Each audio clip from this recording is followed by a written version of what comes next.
Shortly, we will have an invitation for all who wish to do so to come and have your feet washed.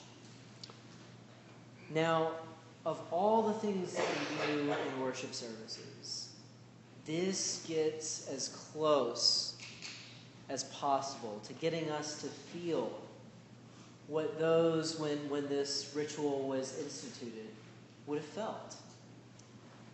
We don't do this because we enjoy it.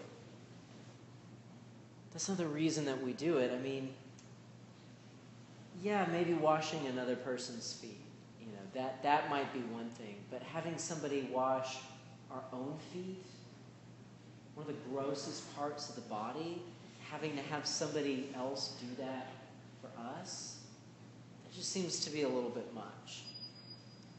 Well, in Jesus' day,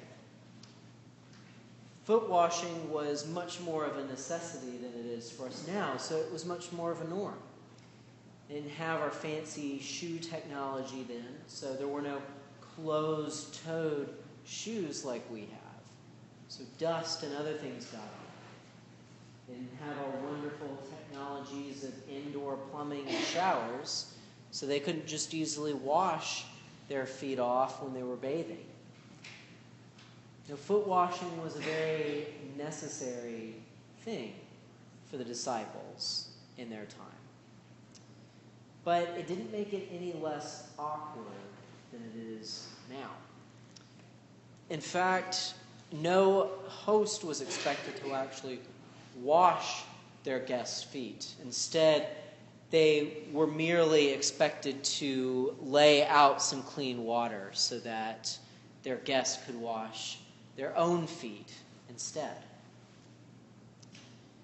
So, understanding all that, it's a little easier to see why Peter is a little annoyed and confused at what Jesus is asking, at what Jesus is doing for him. Because Jesus is going way, way beyond what is called of him.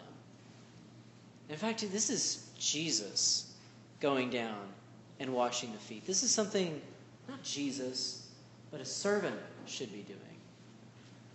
One can make the argument, and Peter probably would have, that this is something the disciples should instead be doing for Jesus. What Jesus is doing is he's giving an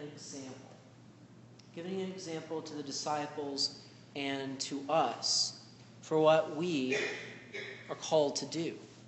Jesus is giving an example of servanthood.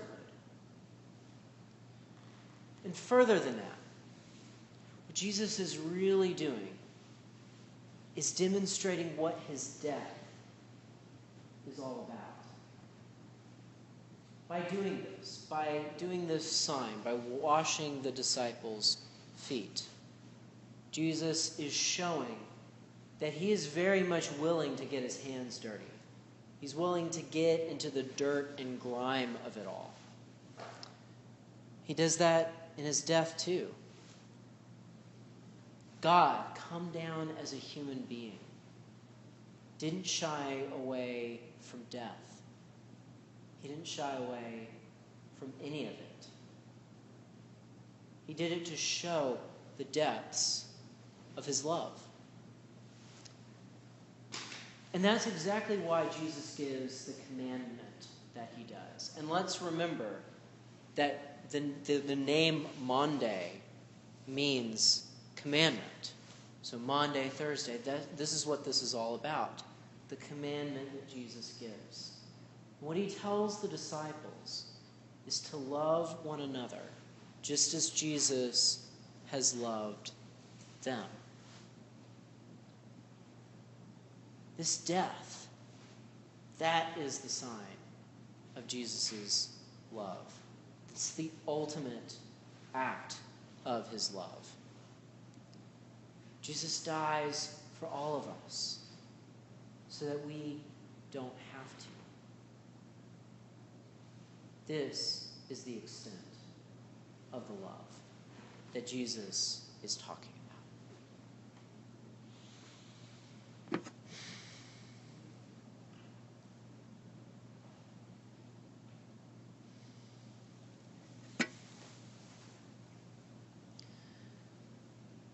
Jesus goes this far to show how much he cares, to show how much he loves us. And the washing of the feet is just a glimpse of that love, the glimpse of the love that he showed in his death. And it is a glimpse because it shows the depths that he's willing to go to show that love. He's willing to get down, to get in the dirt, to wash these germ-infested parts of his disciples' bodies, their feet. He's willing to do that to show how much he cares. And by dying, he shows that love all the more. He does yet another thing that we are often not willing to do. It's hard for us to want to wash each other's feet. And it's even harder for us to be willing to lay down our lives for one another. But that's exactly what Jesus does. He dies for us. He lays down his life for us as a sign of his own love. So in a little bit, when we get ready to wash one another's feet, if you so choose, remember this. Remember that this is a sign of the depths of Jesus' love.